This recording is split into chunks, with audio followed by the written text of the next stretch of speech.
the title is very vague and suggests many things, and it's not possible to talk about all these things at once. What we're going to do is talk for maybe 20 minutes. Speak a bit louder in the back, I can't hear you. Yeah, sorry, I'm speaking quite loud, I'm trying. Speak for maybe 20 minutes, maybe half an hour, about sort of some theories that underpin some of the things that we'll talk about in the last half an hour, where we'll just look at as many different kinds of examples where this might come up as we can. And I've written lots of things down. We might deviate from that plan, and we'll see how it goes. If at any point you have questions, just jump in, and that's fine. So, identity. So to start talking about this, it's necessary first to talk a bit about the process of social construction.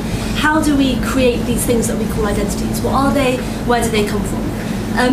To do that, we need first of all to talk about discourse. Confessions now. Who has used discourse in a debate? Almost everyone.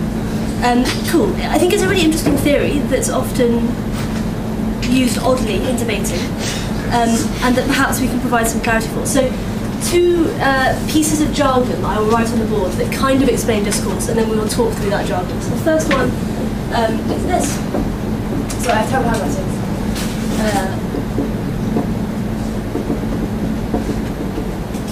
Discourse as a field of signification, we'll talk about that in a moment. And then the second one is this idea, so that's term generally called it shapes, contours of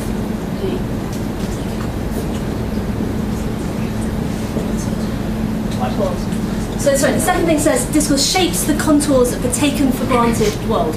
Right, two ideas. So the first one, field of signification, says that there are fields, there are areas in which things have significance, in which things have meaning.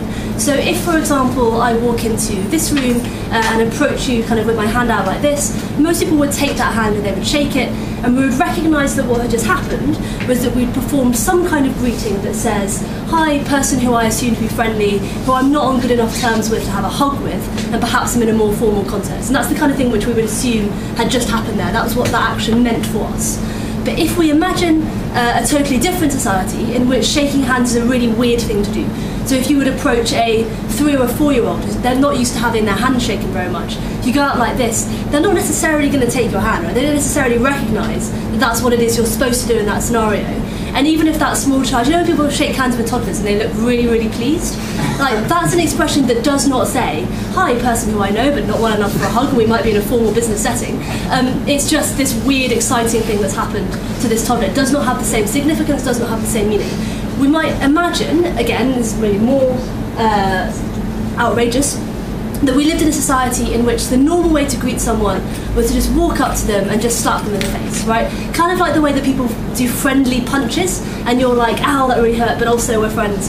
But if the thing that we would do is just walk up to them and slap them in the face. And that's what we would do in that field of signification all the time, to mean something like, hello, person who I know quite well, but not well enough for a hug. If I were to come into our world, our field of signification, and just walk up to one of you guys and just slap you in the face, you would not think, hello, person who I know quite well, but not well enough for a hug, but rather would think, what the hell is Amanda doing? She has just completely lost it and is behaving totally weirdly. And that's because that action has an arbitrarily different meaning, an arbitrarily different significance from one field to another.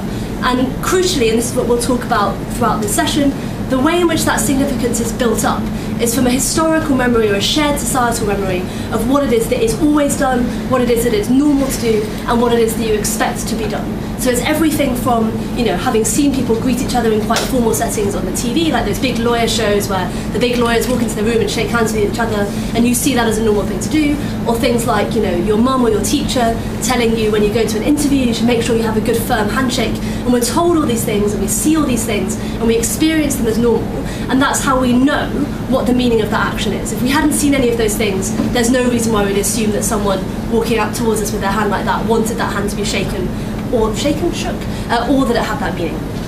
So, shapes the contours of the taken for granted world. This is a slightly more naff and kind of wanky way of describing discourse theory, but I really, really like it. It's it's a woman called Cheryl McEwen who writes that. And the gist is just to say that a discourse, a set of practices, a set of assumptions about meaning, a set of actions that we take on the basis of those assumptions about meaning, so a discourse, is something which gives us what it is that we assume, what it is that we take for granted in society. So I take for granted that when someone walks out like this, they're being friendly, that's a friendly act. And I take that for granted because of the discourse, because of the field of signification in which I live. Similarly, I take for granted that people who are wearing suits are doing some kind of professional job. They're on their way to some kind of work, probably in an office. And I take for granted that people who are wearing those white medical coats probably know something about science, probably, and maybe about medicine. Maybe they would cure me, and maybe in a crisis I would look to them and I would see them as being authority figures because of that, what that garment represents. So I take for granted all these things on the basis of discourse. And we'll build that up as we talk today. What I think is interesting about discourse theory, and perhaps not often talked about, is that the things that we don't say, or the things that we don't do, are almost as important as the things which we are doing. So the fact that when I walk up to you with my hand out like this, no one looks at me thinking, that person's really weird, what a strange thing to do that she would want to shake someone's hand, but rather we just ignore that person. And that ignoring signifies our approval, or our acceptance, or our thinking that it's normal that that action is taking place. Whereas if I walked up to you and just hit you in the face, everybody would look at me and look at us like, what is happening there? Something unusual is occurring, and through that action, show that that's not an appropriate thing to do. It's not something that we normally do. It's not a way that we normally greet each other. It's odd. And therefore our silence suggests that we are okay with, that we approve of, and that we find normal whatever it is that's happening. And that's why it's so odd when you look at things like, I don't know, if you've ever been in a supermarket and someone is racially abusing someone else in the supermarket, right? They're saying something horrible to them about where they're from or the colour of their skin or whatever. And in most cases in that scenario, somebody else in the supermarket will eventually step in and say, hey, what are you doing? That's really wrong. You can't talk to that person like that. I feel, this is awful. So, for example, in my hometown, so it's a fairly large, I suppose, city in England, there was at the post office, the guy who runs the post office is, I think he's from India, but anyway, he's brown. And he gets some racial abuse from the customer at the front of the queue, and immediately everybody else says, I'm really sorry this is happening, this isn't what Bristol is like, you shouldn't take this as being representative. And they say to the guy, you're really welcome here, that you shouldn't allow people to talk to you like this, is really awful. And that's what we would assume to be what a good decent society would do when they saw an act like that, because we want to say that it's unusual.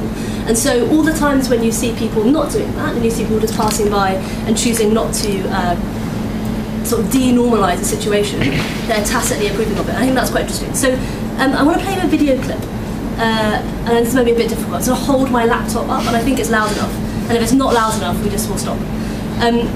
Because whenever I do this bit of introduction about discourse, people tend to say things like, but it's just words, and it's just assumptions, and it doesn't have any real consequences, and it's all very fluffy, and it's just debaters talking shit.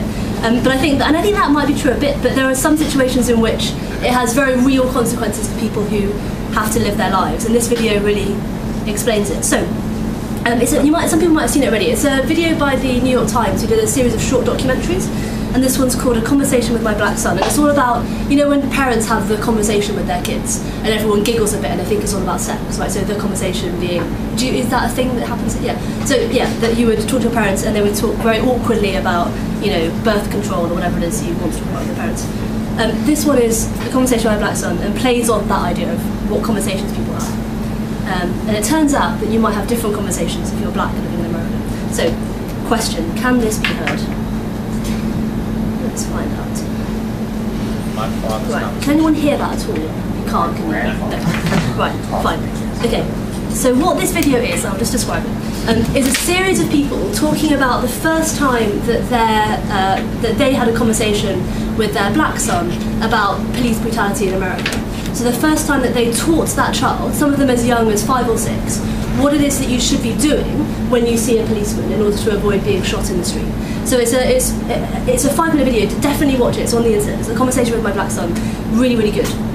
And what it is just a list of people, one after the other, pointing out that this is something they felt they had to do with children, like as little as that, like really little kids, in order to explain to them that when you see a police officer, you shouldn't act scared, you shouldn't run away, because even if you're scared of that person because they're big and scary and you're this big, and you've heard about them shooting people who look like you, you shouldn't act scared, you shouldn't run away because they'll think that you're a threat. So you have to be very polite to them, you should call them sir, you should be very respectful, and you should make sure you don't make any sudden movements, you should keep your hands out of your pockets. Even if they ask you to get something out of your pockets, if they say, you know, son, show me your ID, you shouldn't do that. You should first confirm, is it okay if I go to my pockets to reach for that ID? Is it okay that I do that right now?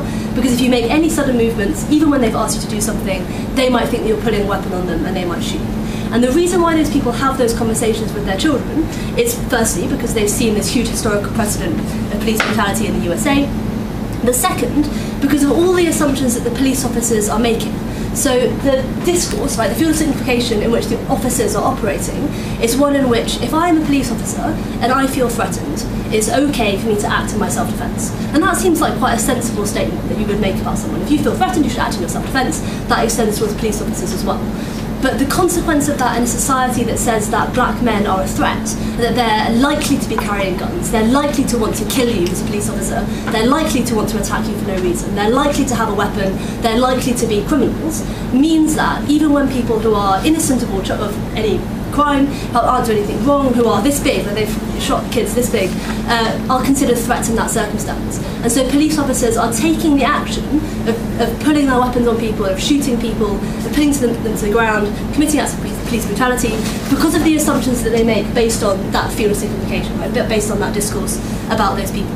So yeah, pretty big consequences. And I think it's important to bear that in mind, right? It's a whole scale, all the way down from these very serious things to less serious things.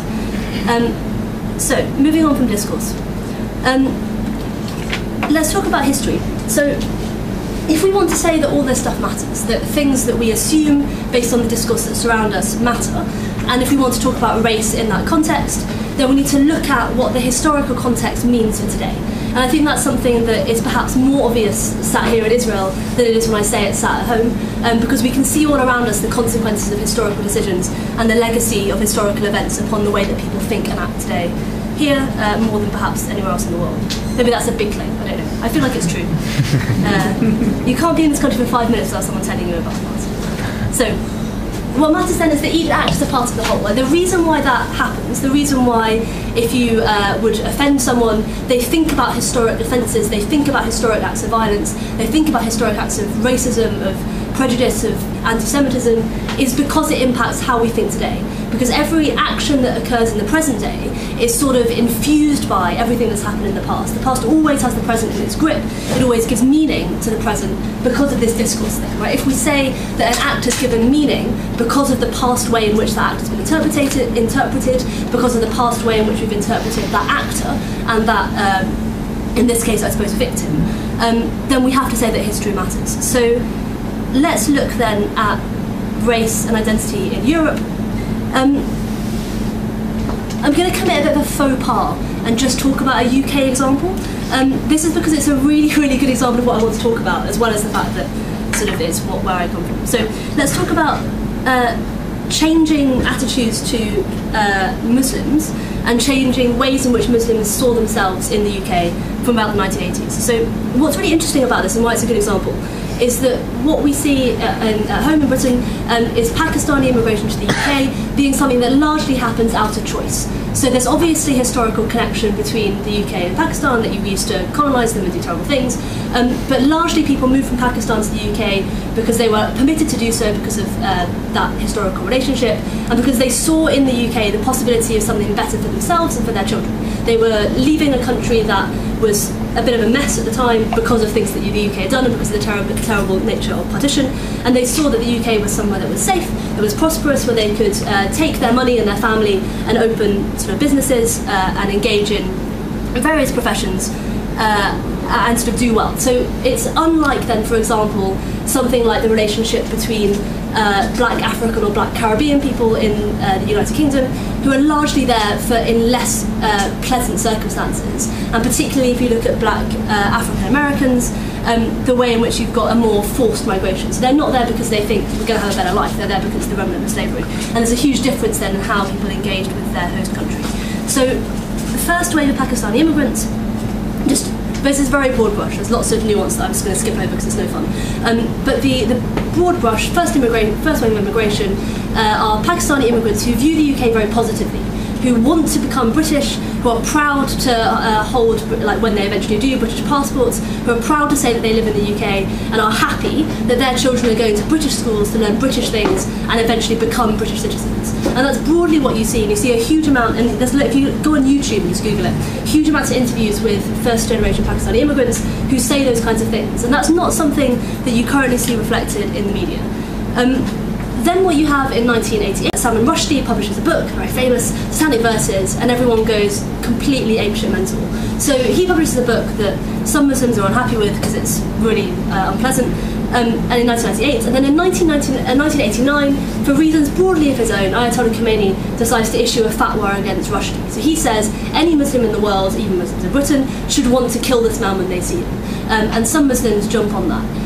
What's interesting about that is if we look at the context in which Khomeini makes that statement, it's not entirely clear that it's something that's done wholly out of some kind of religious fervour or devotion. Right? It's not the case that Ayatollah Khomeini is just the Muslim who cares the most about this in the world, and that's why he's issuing the fatwa. And it's not the case that he thinks that this book is worse than any other act that's been perpetrated against Muslims around the time, but rather you can see various interests, right? So it's in his interest to separate Muslims in the West from their white Western counterparts. It's in his interest to strengthen inter-Muslim relationships between Sunni and Shia, given Iranian independence and that kind of thing. It's in his interest to do all of those things to bolster that kind of religious feeling, and this is a very easy way of doing it, so he does. What we see then is, so in 1988, 89, what you have is the second generation of Pakistani immigrants in the UK. So you've got people who are born in the UK, whose parents see them as British, who see themselves as British, who have experienced some racism living in the UK. It wasn't a nice place to be, but nevertheless, like, are broadly happy, and suddenly start to see this other way of perceiving themselves, that their identity as Muslims might attach to things other than just the occasional piece of racist, well, actually quite frequent piece of racist abuse, might attach to things like that. So you see a desecularization of that population, people increasingly going to mosque, increasingly being more religious than their parents, to their parents' great bemusement and surprise. You see also for things like solidarity with Muslims in Bosnia at the time when most of Europe is ignoring the fact that Bosnian Muslims are being massacred, and that's partly because people are identifying increasingly with that Muslim aspect of their identity in a way that wasn't previously done. The legacy of that, and there's lots that you can read about that because it's we're about the right kind of time period for that to be massively studied right now. But what you see then is the legacy of that spilling over into the reaction to 9/11. So 9/11 sees in the UK the sharpest increase in Islamophobia, but also the sharpest increase in the radicalisation, well, not just radicalisation, but the religious fervour of Muslims in the UK that this country has ever seen. So because you've got this instance where suddenly the spotlight is on, you can no longer just uncontroversially and easily be both Muslim and British. So for this, what this event does is say quite possibly for the first time, although depending on how you would view the Rushdie affair, say that there is some kind of conflict, that those two identities are things that don't sit well with each other, and that some kind of choice might have to be made. And that's something that's very rarely done, but when it happens, you see great consequences. The consequences of that in the UK were increasingly people looking to try and work out what that means to them. What does that mean about the conflict between these, or apparent conflict between these two aspects of their identity? Do they have to choose? If you have to choose, does that mean going to mosque more often than you went to mosque before? Does that mean distancing yourself as much as you can from your Muslim heritage in a way that previously you didn't feel like you had to? What does that mean, and what choices do we have? When that's matched with the Islamophobia of the population at large, and people kind of accosting people for being Muslim in a way that never previously, or that rarely previously happened, or happened in a different way, you have people being forced into that choice. So what's interesting about that then is it highlights something which we'll talk about later in more detail when we talk about Goffman, about identity, which is that it's both something that you choose, so there is an extent to which people can choose whether to react to this by becoming, by sort of entrenching in their Muslim part of themselves, or entrenching in the sort of British, whatever that means, part of themselves. There's an extent to which that's a choice. There's also an extent to which that's a choice which is inextricably bound with the circumstances in which they find themselves, the circumstances within which we all find ourselves, where the identity that you choose to have may very well be at odds with the identity that other people would place upon you. So in the same way as if you walk into, if you walk into the West Bank as Jewish, you can't just choose to be Palestinian uncontroversially and have everyone go like, yeah, that's definitely what this guy is, I'm not going to throw rocks at him or shoot you or whatever.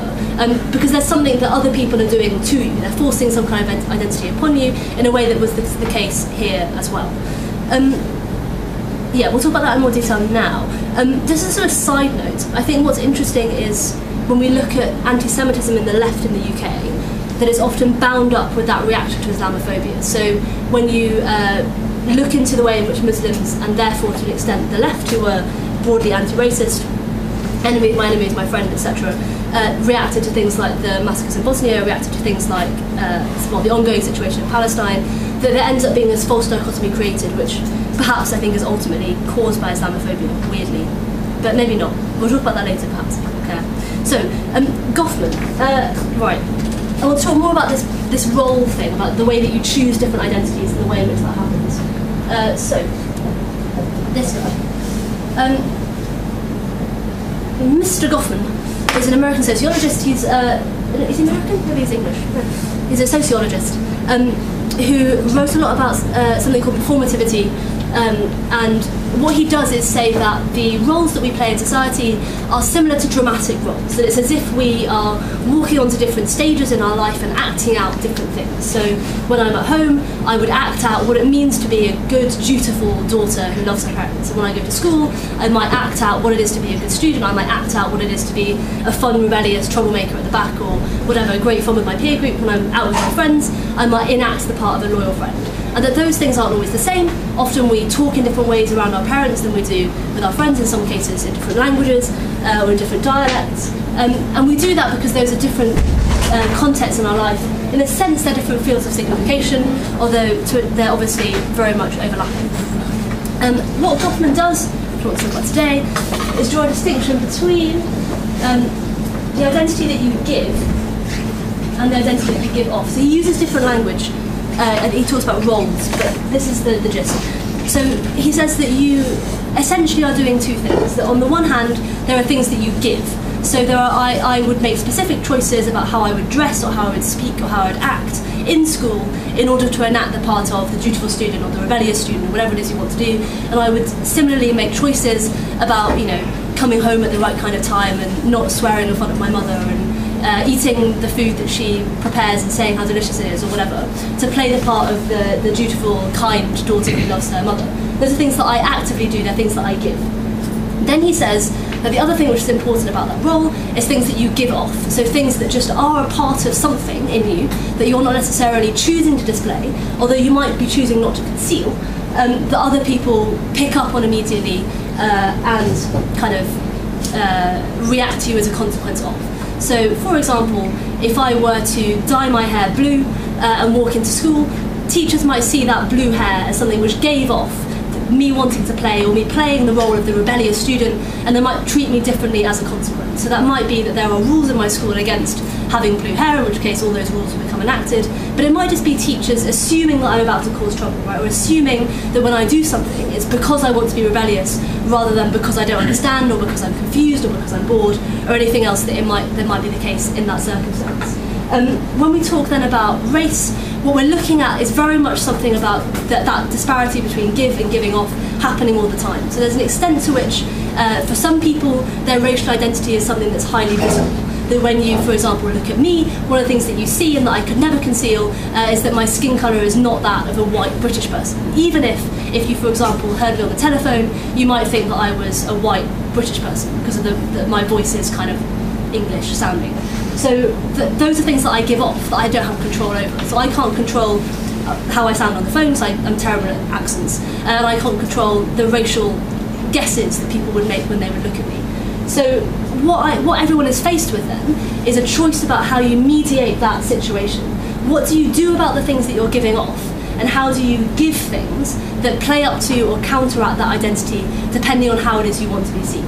So when we look at that sort of negotiated relationship, what we're doing is looking at how it is that people make choices about the context in which they place themselves and the actions that they take that negotiate all those things. So one thing that might be quite interesting to look at as an example is when you look at decisions people make about gender roles that they would face. So people want to be seen in a particular gender role often, or perhaps in neither, and they would do certain actions in order to assure that. So people who are very concerned with being seen to be feminine might do things like wear clothes that are traditionally worn by women, like skirts and dresses, or wear makeup, or cut their hair in a certain way, or act in a certain way, around men, whatever, in order to give that impression of femininity. But that's obviously mediated by what it is that they give off, what it is that people immediately assume about them just when they look at them. They look at them and decide whether or not this is someone who you would expect to play the gender role of a man or of a woman. And what you see then, for example, in people who are like transitioning in various ways, is that negotiation taking place about what it is you want to do to control what you give off, i.e. how much surgery, broadly, you want to take, what choices you want to make about your clothing, about your makeup, and so on, in order to allow that to match all the things that you give. And it may be the case that you are not concerned with giving off a feminine presence, right, as a woman who at birth was gendered as a man. It might be the case that you want to have minimal surgery, but nevertheless offer certain giving things, do certain things to perform a particular gender role. It might be the case that you want people to react to you in a certain way, react to you as if you had at birth been assigned the gender of female, in which case you would want to take different actions, you would want to give off different things. Sorry, do you have a question? Oh, you're right. Yeah, cool. So, in the context of race, one thing just to mention about this that is quite easily Googleable, and maybe you should Google, is this notion of passing. So I don't know this is a common phrase, it's common, yeah, common-ish.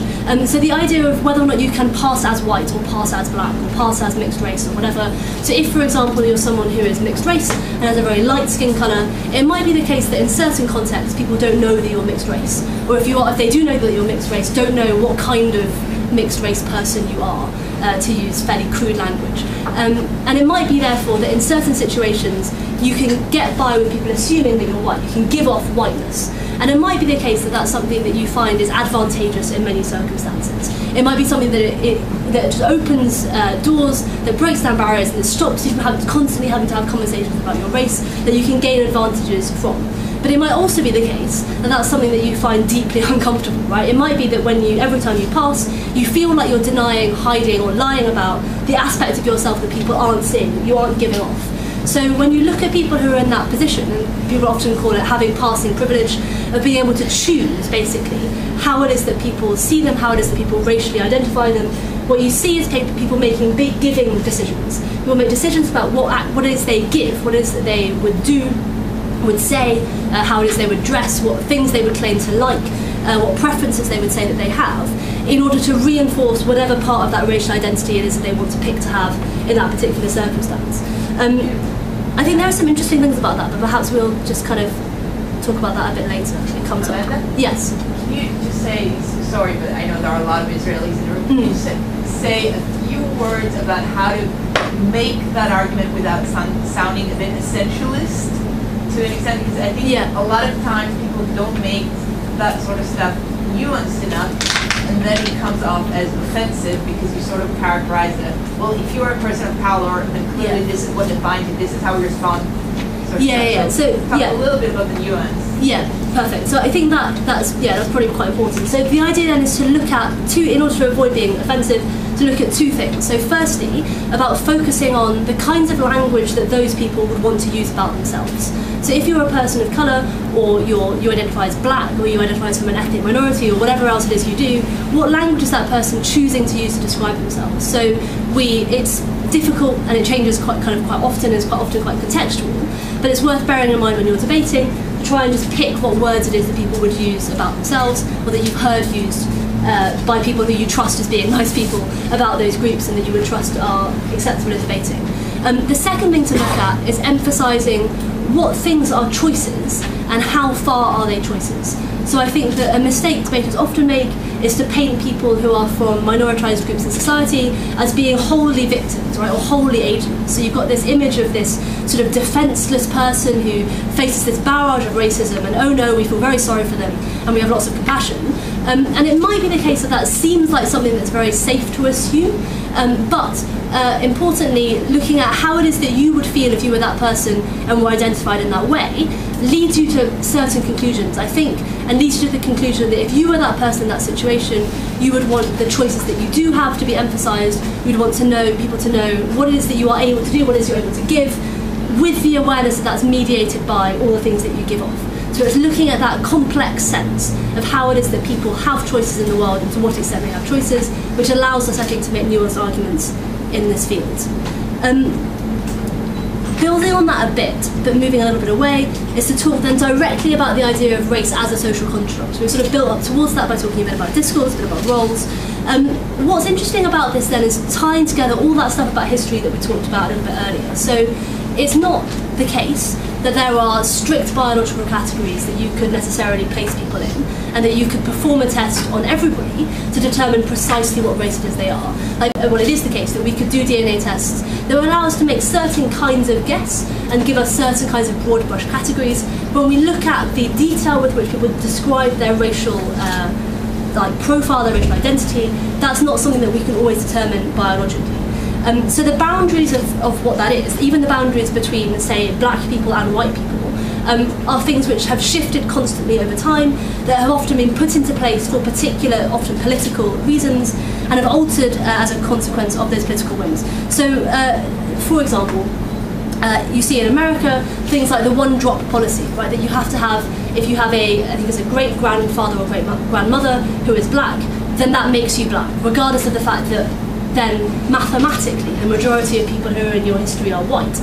For the purposes of that colonial administration, you need to categorise that person as black, because what you're concerned with is this kind of racial purity, and what you're concerned with is stopping that blurring of the lines, stopping the quick, easy ability to identify someone as black or white, preventing the proliferation of lots of people whose racial identity or racial profile is very unclear, and to whom therefore it's unclear whether you should afford privileges that you afford to white people in society. So it's a method then of sort of colonial control. You need to be able to divide people up into black and white if you want to divide up privileges into black and white, and therefore things like that policy tend to dominate.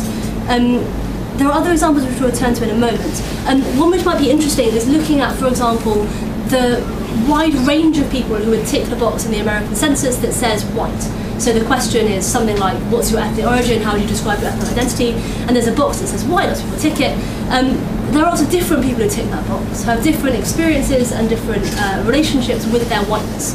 So a Russian Ashkenazi Jew who'd moved to the USA would tick that box, but so would a white Anglo-Saxon Protestant who had moved there, had been there since the settlers first turned up and landed on that rock and slaughtered all those Native Americans, right? So both of those people would tick that box, but obviously they have very different experiences and would face different barriers and different advantages and opportunities in the USA, and would feel to some extent racially different. But nevertheless, it's convenient to put people in that bracket for various reasons. Yes. And just another way of saying that the terms we use to describe ethnicities don't have good definitions. Yes, it is a good way of saying that. So yeah. Use them? Yes. No, well, no. So I think what's interesting about that then is looking at, if they don't have good definitions, if these are words which are placed on sand that shift around all the time, why is it that they are currently in use? And why is it that it does to some extent make sense to us to describe somebody as black, or to describe someone as having Indian parents, or describe someone as white? And those things do have meaning, and we notice that the relationships that we have with those people are different as a consequence of their racial background. So they are real things in a sense, in the same way as gender affects the way that we would relate to one another, even if that's something which is arbitrary. So they're things which are arbitrary but real, and that's why this discourse stuff is really important. So there are a myriad of things which are arbitrary, which are created by people, which are things that we socially kind of agree on and use, that are nevertheless things which are kind of made up. All of those things are socially constructed entities which are built up by a process of discourse over time, process of signification over time. So similarly, like counting systems, right? So the fact that we would count in tens, some people think is because of the fact that we happen to have 10 fingers, right? So that it's convenient as a numbering system because of that reason. And that's very arbitrary, but it's very useful for us to all have that in common. And so we use it all the time, and we build up that numbering system over time. Right, the last piece of theory, before we move on to things, which is how I've labelled it in my notes, is looking at the difference between prejudice and racism. So this is something which is increasingly of interest in American sociology, and I think is a really important piece of terminology just to have down as both people and debaters, and it's to say that racism essentially could be described as prejudice plus power. So if I would write that.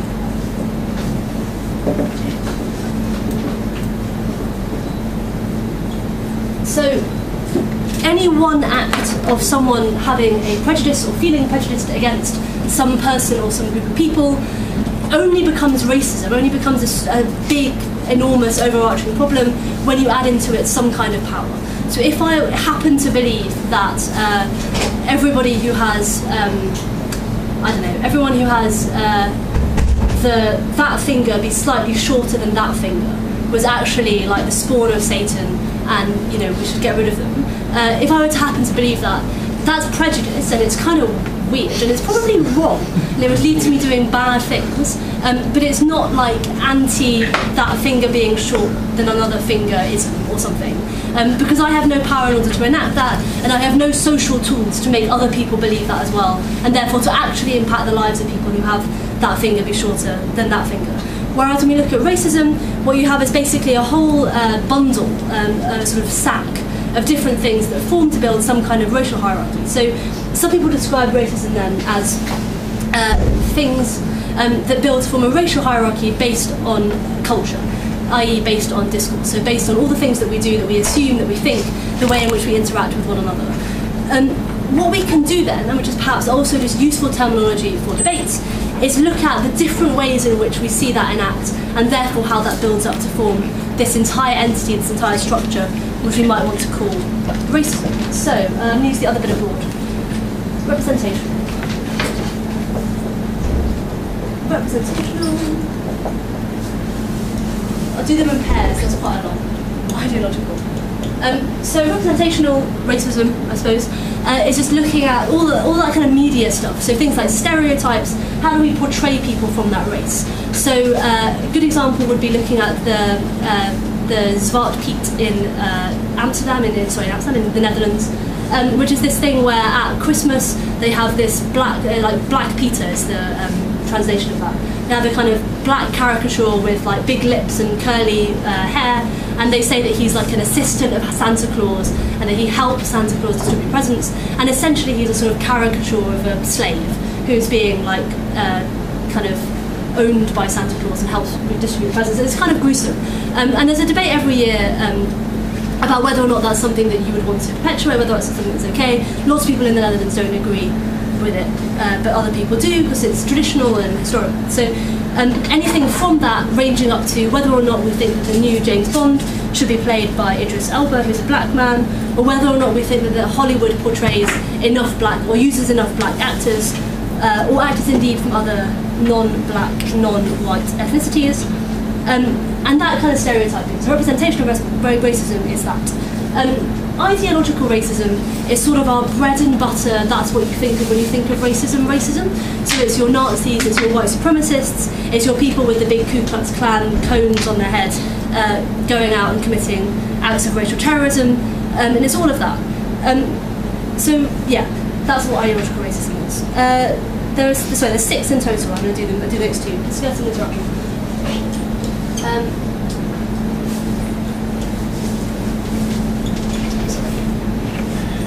So this is partly to arm you with terminology, but partly also just to represent how all of these different components, there's many of them, and they all build up to form this big picture which we might call racism. So discursive is basically the way in which we use words associated with race to also mean other things in a way which might be racist. So for example, the way that people use phrases like, that person has a black heart, to mean that they're like bad or mean. The way that we associate like darkness with evil and the light or whiteness with good, and all of those kinds of like word association kind of games are all discursive acts which build up or build into something which we eventually call racism. So things like the way that people might say in America, like, oh, that thing was so ghetto, and what they really mean is it's a bit like, well, A, that it's bad, but B, that it's not something that you would want to aspire to, and what they're essentially thinking of and looking at when they would picture that in their head is like black people, right? So that's ultimately a racist piece of terminology, and on its own might not seem like a massive deal, but does become a big deal when it's a piece of this much larger puzzle, and that's why it's important to see racism as this holistic entity rather than as individual acts of prejudice or individual acts of violence. So, another good example of this is, so do you know about the proposal to have James Bond be played by a black guy? Yeah, so they had, so Idris Elba, who's a beautiful British actor, was going to play him, and then someone said, described that situation as, you can't have that guy, you can't have Idris Elba because he's too street to play Bond. And what they really mean is that you can't have a black guy because black guys are street, and what that means is antithetical to the notion of this gentlemanly white James Bond. But they didn't say that. They didn't say you can't have him because he's a black man, because everyone accepts that that's racist, but rather they use this cloaking, this discursive racism to get essentially the same point across. So interactional racism is, again, maybe your sort of common bread and butter. Is it racism, is it not racism? I.e. things like when you're walking down the street late at night and the little old lady would cross the road to avoid the scary young black man, right? Or the way that people might say, oh, such and such an area, you don't want to go there, it's really dangerous. And what they actually mean is not that area has a high crime rate, they mean that area has a high number of people who are not of our racial identity who hang around and talk to one another in public. And that's what they mean, they don't want to say it. But it's not the case that those people are have necessarily racist intentions, but it's the case that people would genuinely, or not all people, but that some people genuinely feel afraid when encountering that situation. The little old lady who crosses the road to avoid the young black man genuinely feels afraid of that young black man, and the person who warns their friendly visitor, oh, don't go to that part of the city, it's really dangerous, genuinely believes that it wouldn't be safe for that person to go there because of the presence of these people from different races. What's interesting about that as a form of racism then is that it's not racist kind of per se. That person isn't a bad person, but it has racist consequences, and the fact that we choose not to interrogate those beliefs that we have or those fears that we have that have racial consequences leads to us effectively becoming complicit in this wider big picture racism that we want to talk about here, I think. Two of these are kind of the famous ones, the show-stopping kinds of racism. Let's do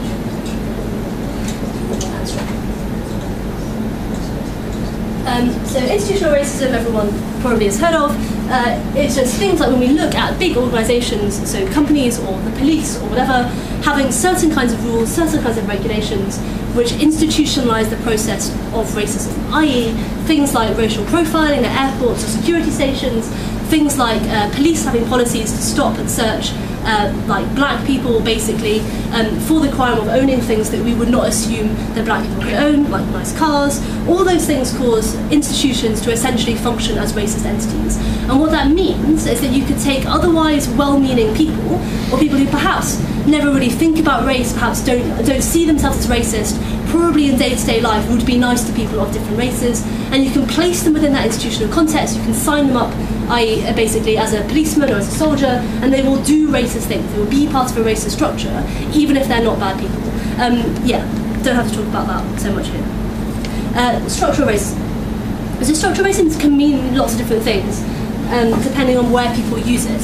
In this context, what we're looking at is the kinds of structures which are not themselves racist, but end up performing racist acts. So the prime example at the moment in the media is looking at things like drug law in the United States of America. So there is no law in America that says that if I catch you with drugs and you are black, you get twice the sentence as if I catch you with drugs and you're white. And there is no law in America which says that it's more, it's more illegal, like it's a worse kind of crime to possess or to sell drugs if you're black than white, or the police should stop people more or should go into those areas more. Rather, what we have is a set of laws which in effect enact that policy.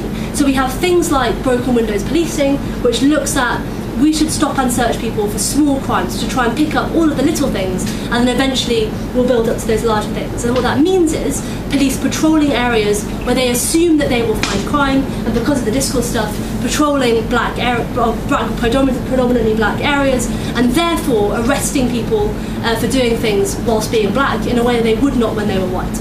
So if you are a white boy in San Francisco, or not bad example, but yeah, San Francisco, and you're carrying like a bit of, actually weed is illegal in San Francisco, but whatever. So you're a white person in America in a state where weed is not legal.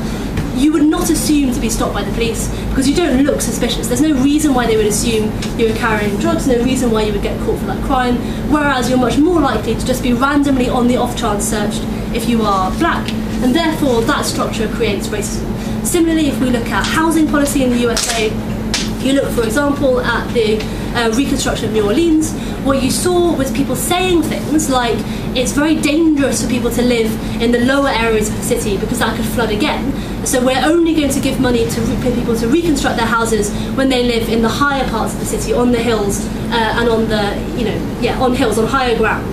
And we're not going to give money to people who live on the lower ground because they shouldn't live there. It's a very dangerous place to live. Because of the fact that all the white people were living on the higher ground, or more or less, and more black people lived on the lower ground, that policy in effect is racist. It's structurally racist, even if it doesn't have racial intentions. Although I think you could question whether or not they actually were just explicitly racist. There's a really good This American Life about it. So, just to conclude this theoretical section with a practical example, if we look at something like debates about affirmative action, what we're often doing there is admitting that we can't always deal with this Hydra-like problem, or we can't always deal with all of these aspects of racism, all of the things which give people fewer life chances at the age of 18 if they're black than if they're white, and that's something that's very difficult. And affirmatives then are often just saying, I can't deal with the cause, I give up on the cause, here's something that just addresses the symptoms and that tries to cut the Hydra off at its neck, right? Sort of bypasses all the problems and just tries to resolve it there. There's another video I was going to show you at this point, which I can't show you, but I will describe not the video, but the book based from which the video comes. So there's a poet called Claudia Rankine, who I'm just going to write up because I think you should Google her.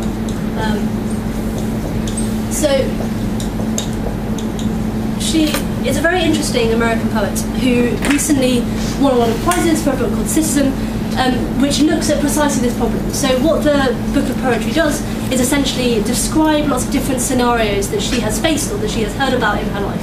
So she juxtaposes kind of common everyday scenarios for her, like someone mistaking her for the only other black woman in her office, or someone racially abusing a bunch of kids who happen to be black near her at things like a bus stop or something like that, or someone assuming that her friend was, because she lives in a nice area, she's a poet, she's an academic, that her friend, who's a black man, was out to burgle her house because he was just walking around it, and we just apparently assumed that about black people. Or that her therapist assumed that she was not her patient because she'd heard her on the phone, and the image that she had from her posh poet's professor's voice didn't match the image of this black woman on her doorstep. And she juxtaposes all of those things with the big events that we've heard about in America recently, like lots of these police shootings, what else is there? The treatment of Serena Williams, very interesting athlete, perhaps, again, just to Google.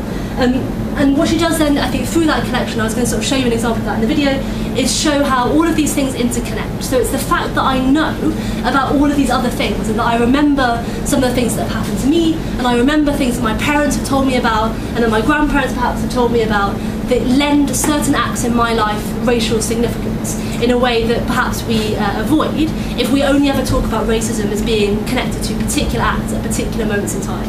So the big takeaway from this section is that it's a huge umbrella problem built up of lots of different jigsaw pieces. Those jigsaw pieces form fields of signification, form discourses, form assumptions that we make about each other and about ourselves that lead to big overarching concepts such as racism. Are we cool with that? Let's talk about things. Things.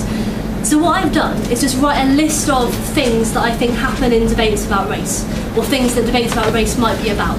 And I thought we could go through using some of the theory that we talked about and see what we care about. So reparations was the first one that came to mind. Different ones, different examples. So the one that's going around at the moment is individual reparation to people who were the descendants of slaves, or as reparations generically to entire racial groups. That's been reignited, I think, as a debate because this guy called Ta-Nehisi Coates, who's an amazing writer in America, wrote an amazing piece called By the Atlantic. It's right there as well, so you should definitely Google this guy if you care about this kind of thing. Sorry, he's a journalist and academic perhaps, in America, who wrote a thing for the Atlantic called The Case for Reparations. It's a very interesting piece. So debates about that. So I think there are sort of broadly two things to talk about, one global and one local. In terms of the global stuff, what we're looking at with reparations debate is precisely that relationship between our history and our present. How it is that that affects the discourse that we live in, how that is that therefore the history or our history has a direct impact on what it is that's happening and continues to happen today. So if we look at global history, we obviously look at things like slavery, the fact that it's clearly kind of a huge traumatic movement of persons.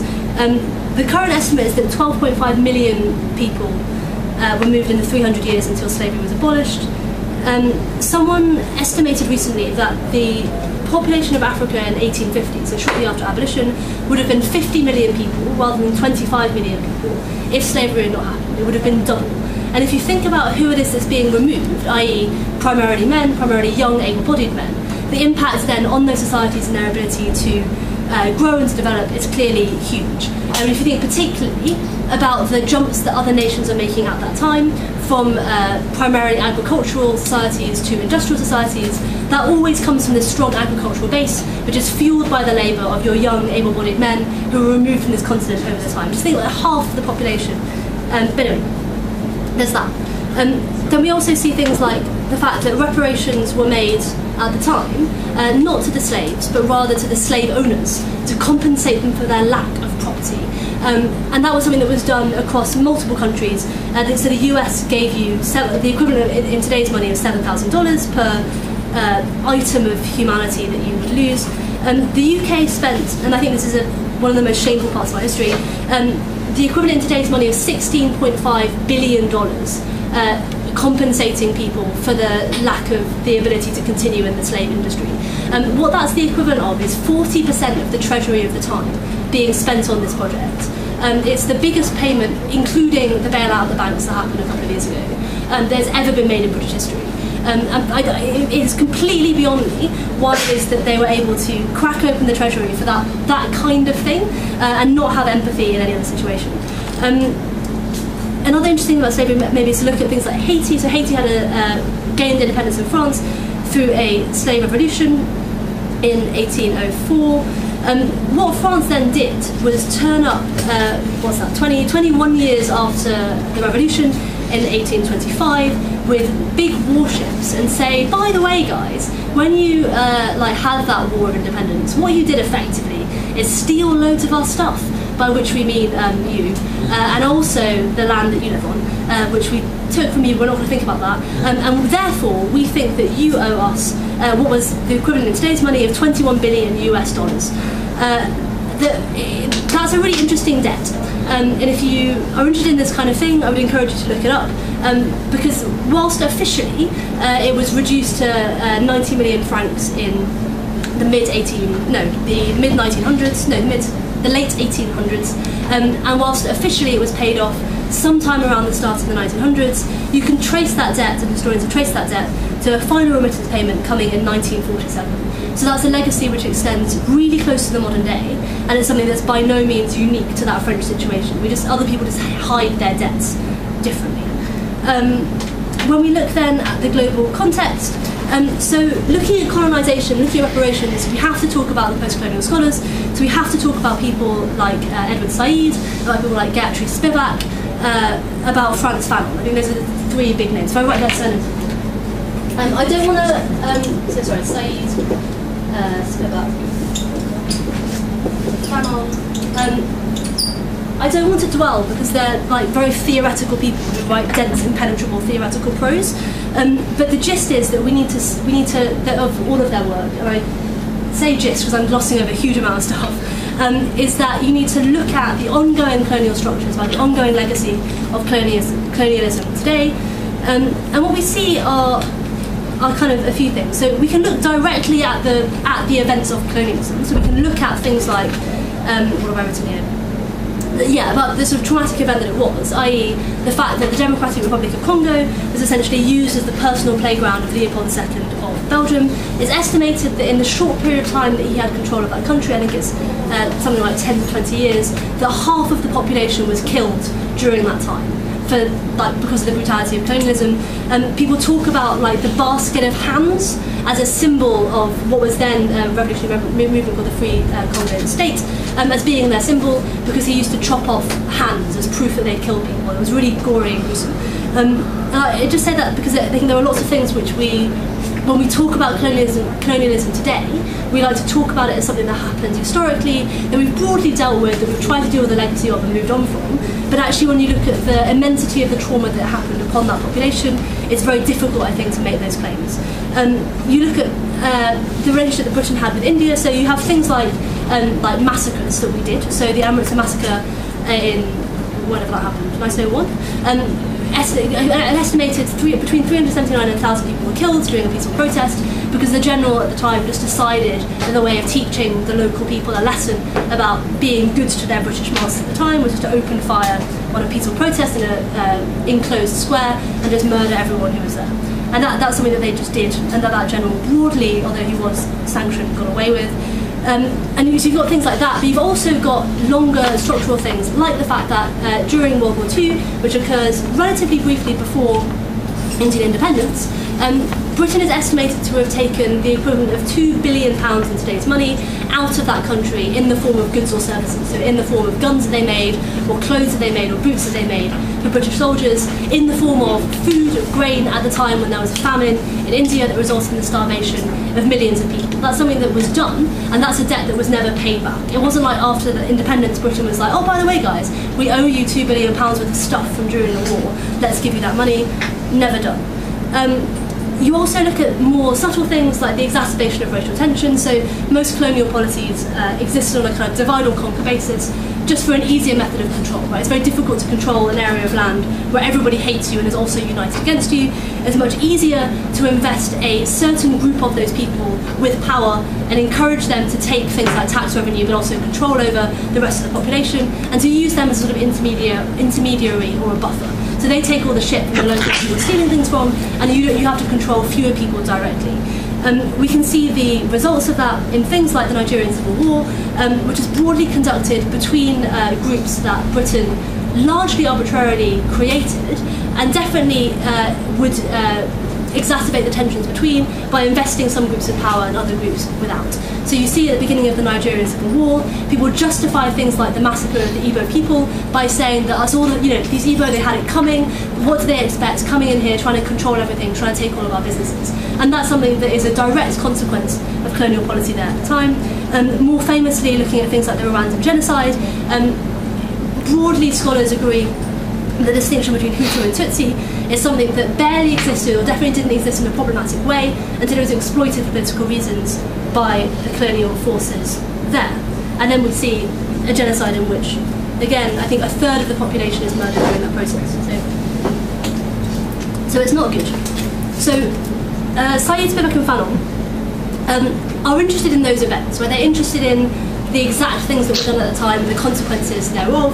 But what they're also interested in is looking at what is the overhang, what is the result of all of these things on today, why is it that there's a continued legacy of colonialism that we need to act against or stop perpetuating right now.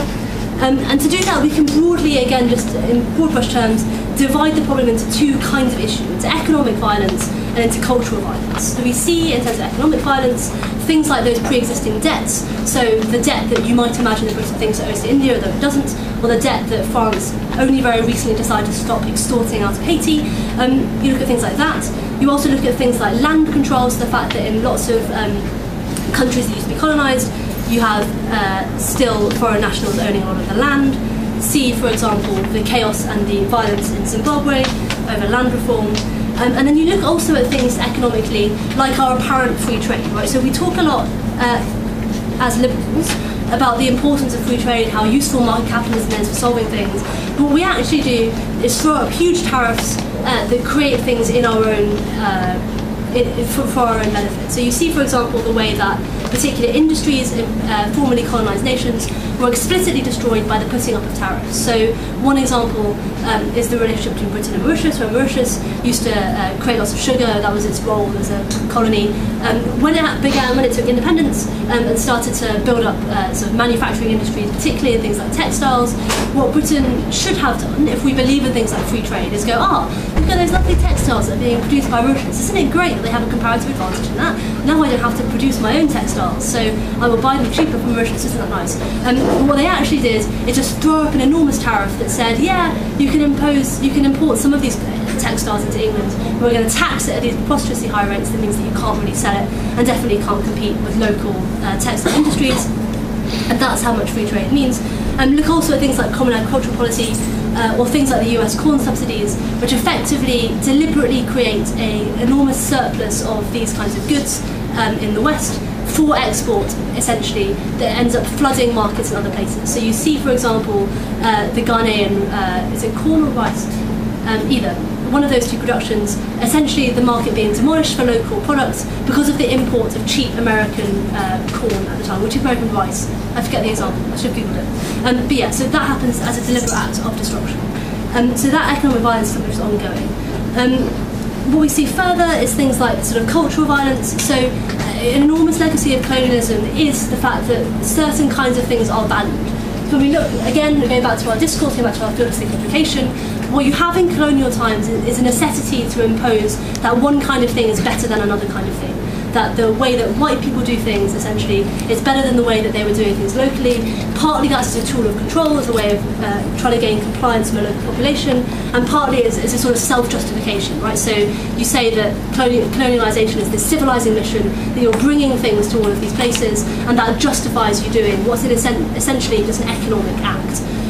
And all of those things end up creating these discursively of this cultural violence. So of things like the fact that in quite a lot of countries that used to be colonies, you don't study the history of your own country, you study the history of the country that colonised you, or you study in the language of those people, or your parents never encouraged you to learn a local dialect or a local language because there was no value in that. So if you wanted to have any kind of job or you wanted to go anywhere, what you had to do was learn French or learn English or Spanish or Portuguese or Dutch.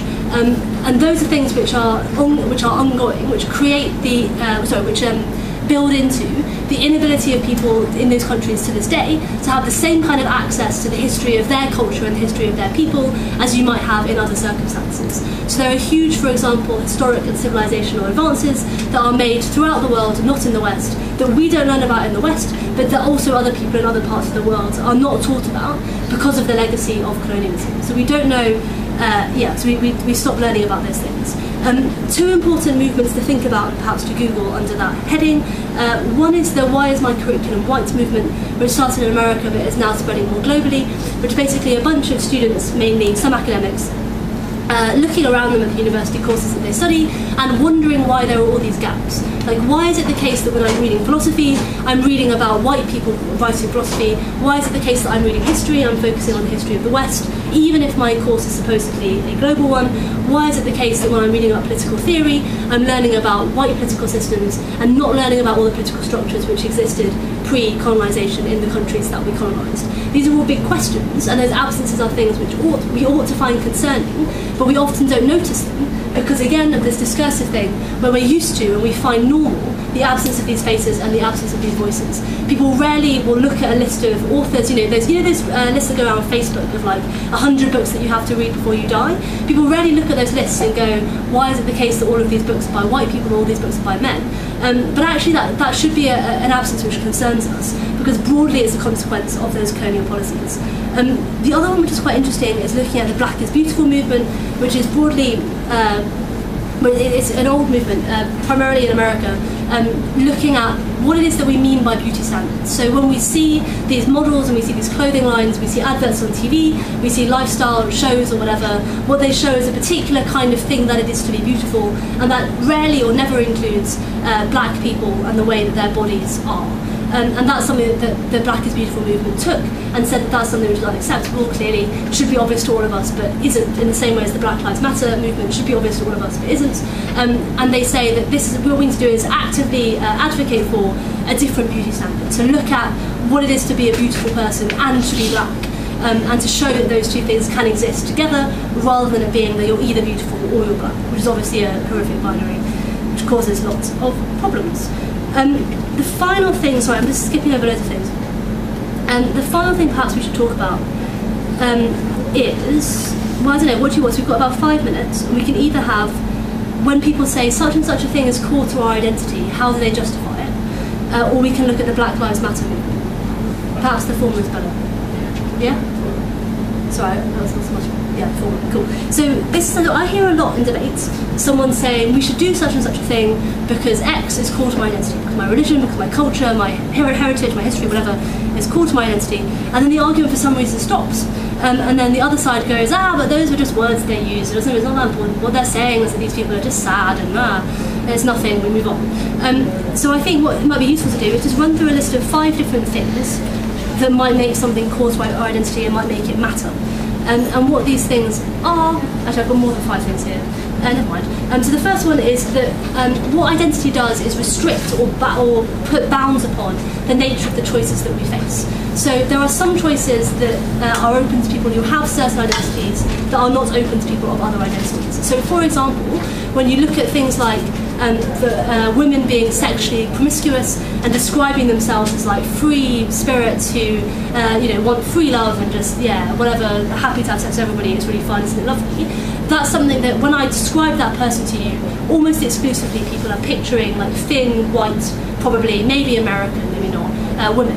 And that's something that whether we admit it to ourselves or not, is the image that is coming up in our head. And that's because that's an identity which is often denied to, for example, Muslim women, right? It's very difficult for people to imagine what it means for a Muslim woman to be highly sexually promiscuous, to believe in free love, and so on and so forth. That's an example of identity then restricting the kind of choices that we have. Similarly, if I wanted to change gender role, that's something which I can only do in certain circumstances, because in order to perform a certain gender role, I need to receive certain kinds of treatment from other people.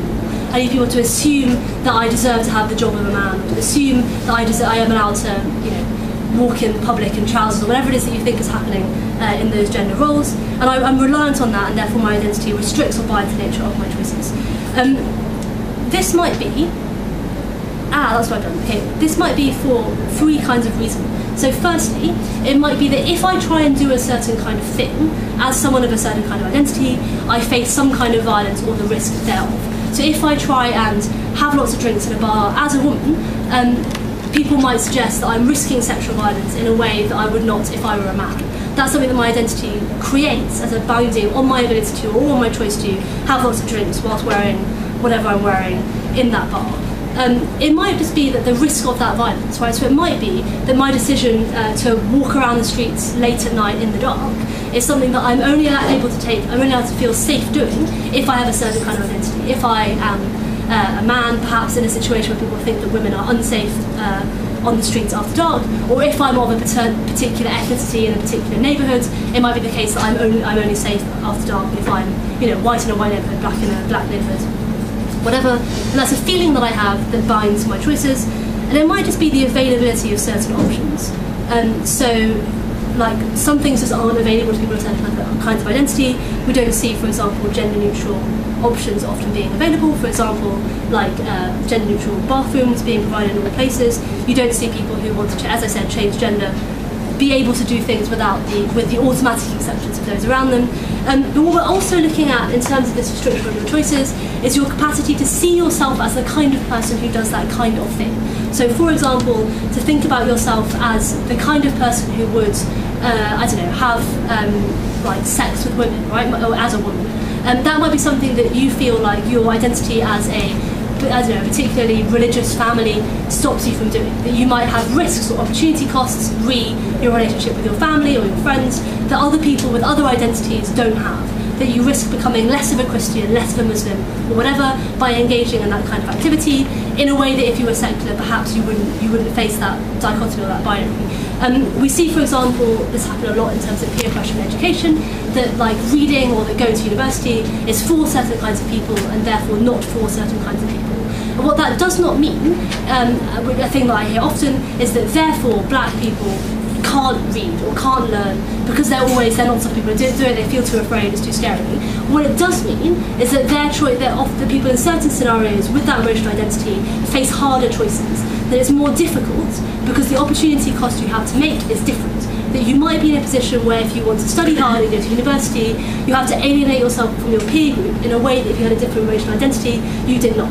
And that might not be the case. That's mediated by all sorts of things like class and what country you live in, how rich you are, what kind of school your parents send you to, what kinds of friends you have, what kind of person that you are. But nevertheless, it's a restriction on choices. And finally, when we look at identity being important to people, we look at value prioritization. So often what we have when we look at identity things is people valuing certain kinds of thing over certain other kinds of thing, but not admitting that they're doing that. So for example, last year's Red Sea Open had a motion about not listening to music by like bad people, basically. It's like Woody Allen or whatever. Did you know you didn't make this? But whatever, watching films by, consuming the art of these people, I forget the word. And what you see there is a situation where it's I think, fairly straightforward, to make an example of that and say that when you watch these films, what you're doing is saying that it's more important that this film is good and that I might enjoy the film than it is that I would boycott the work of a bad person. So in the same way as, like, if you've got a friend who is, to be honest, a bit of a sexist, but you're like, he's a really great guy, what you're doing is saying that it's more important that I find this person fun than that I would condemn or would judge him for his actions to other people, if you choose never to bring up the fact that your friend is a sexist, for example. And that's a value prioritisation we make all the time. What's interesting about that is that they're so often just suppressed. So when we look, for example, at the US, kind of I'm a homeowner justification for shooting burglars, when you look at things like you've got this kind of right to, if someone comes into your home, to take any action to defend your property, in some cases, depending on the jurisdiction, including killing or injuring that person. And very few people would say, I think that your house or your property is more important than someone else's life. That's not a decision most people would make, because most people value most people over most houses. However, what you're able to do is get away with just suppressing that choice that you're making by saying home ownership is really important, my property is really important, I have a right to self-defense, I feel unsafe in my home, that's really awful, therefore I should be allowed to do whatever I want, right? And that's something that we say in order to avoid talking about the actual comparisons being made. And as in life, in life as in debating, it's really important to be honest about the comparisons that we're making. And so often when we're talking about race and identity, what we can do is uncover or to peel away the coverings from those comparisons and bring them out into the light. Cool, I think that's all we've got time for. If anyone has any questions or to talk about anything else, do talk to me at any time. We've got like 5 days. So. Cool. Thank you. Thank you. Okay, for those of you who haven't heard it for about 6 times by now, small change in the schedule than what appears on your name tags. We are now heading to the social. There are buses waiting for us outside the campus. You can have a quick drink at the room next door and then get on the bus. We're going to go to the social. We're going to meet each other, interact with each other.